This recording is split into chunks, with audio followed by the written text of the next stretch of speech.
আমরা পরামর্শ দিতে গেলে অনেক প্রজ্ঞাবান বিখ্যাত সাংবাদিকরা আবার আমাদেরকে বলে যে আমরা অজ্ঞ, জ্ঞান কম। তারা বলতেই পারে, এই কথাতে আমাদেরকে বললে অপমানিত হয় আমার ওই 6 লক্ষ মানুষ যারা আমাকে ভোট দিয়ে নির্বাচিত করেছেন। এই ধরনের কথা মন্ত্রীদের ব্যাপারে বললে অপমানিত হয় সরকার। আমাদের নিয়ে সমালোচনা তো করতেই পারেন, গণতান্ত্রিক অধিকার আছে, আপনার মুক্ত বাক স্বাধীনতা আছে, কিন্তু সেটা যেন অবশ্যই শিষ্টাচারের মধ্যে থাকে। আমি এটা অনুরোধ করব সবার কাছে।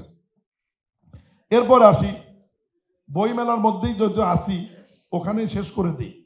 আপনাদের উপজেলা পর্যায়ে বইমেলা শুরু করতে পারেন।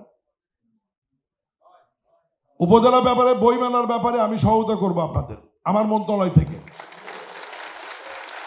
আমার এডিপি এবং রাজস্ব খাতে 5% টাকা শিক্ষা খাতে ধরা থাকে।